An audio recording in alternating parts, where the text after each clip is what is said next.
let me talk a bit about my beef with the Jedi. I'm not going to have too many visuals in this one, so bear with my face.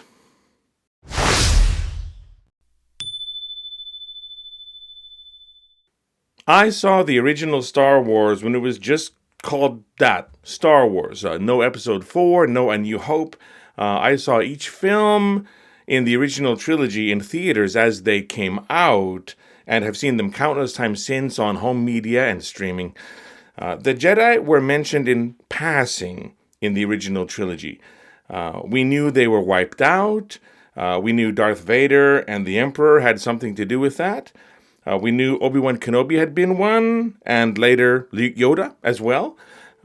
We knew Luke's father, Anakin, had also been a Jedi. We knew that Jedi could use the Force and wield lightsabers.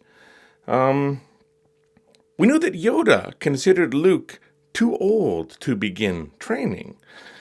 And we knew by the end of that trilogy that Luke represented the return of these mythic heroes.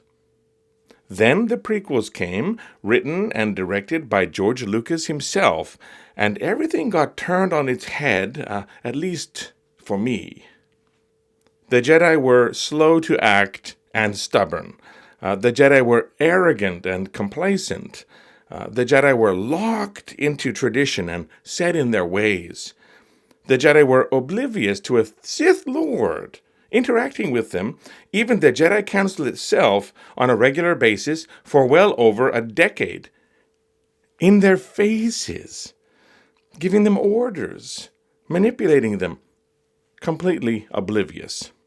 In Dooku and Anakin, we saw Jedi fall to the dark side.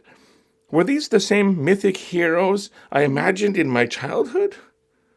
Far from it. But what really gives me beef with the Jedi is the abuse of children. When Anakin is discovered a slave child of a slave mother on Tatooine, he is A, used to win a pod race so our heroes can get off planet, and after winning his freedom in the same pod race, B, is taken away from his mother, who is still being kept as a slave.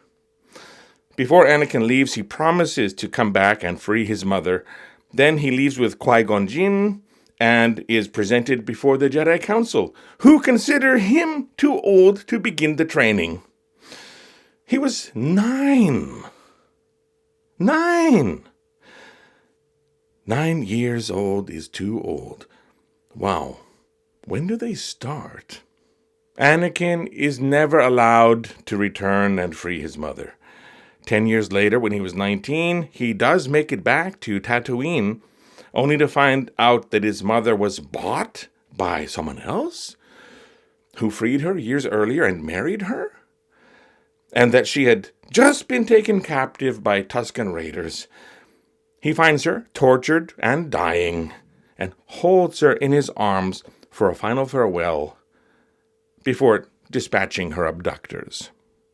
All of those years, no messages, no letters home, no news that she was free, married, nothing? The Jedi didn't permit any of that?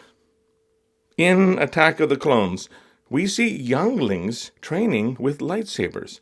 They're so tiny, barely older than toddlers, definitely under 9 years old, which was considered too old when Anakin was judged. Recruited into the Jedi Order, which means sought out and abducted from their families, and trained to be soldiers, fighters. Lightsaber training at that age, child soldiers. Their futures were not their own. Their path was chosen by the Jedi Order. I'm assuming that they were also instructed to cut all ties with whoever they were before and never contact their parents again. This is abuse. It's like a cult. In the same movie, on Camino, a cloning facility is discovered that is creating genetic duplicates of mercenary Jango Fett.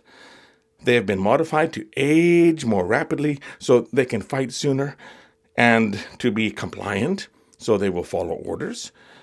We see capsules with fetal clones, still gestating and not ready to be born yet.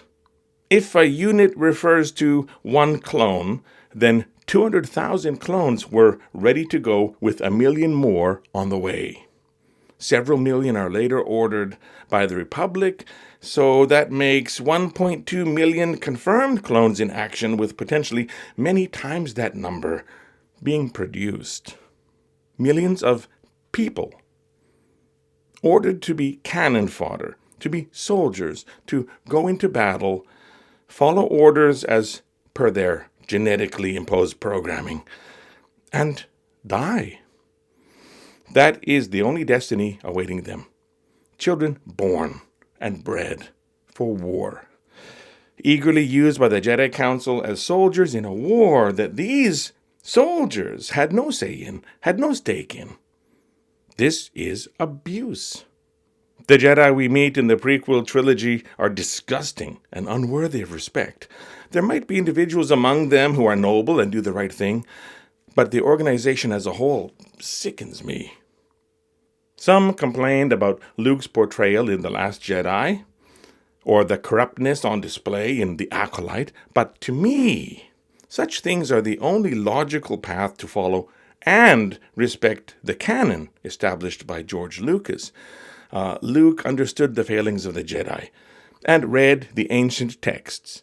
He knew of the Prime Jedi and considered the balance of light and dark.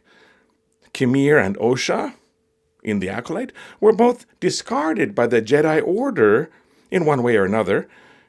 There was the potential to explore other ways to understand the Force in these outings.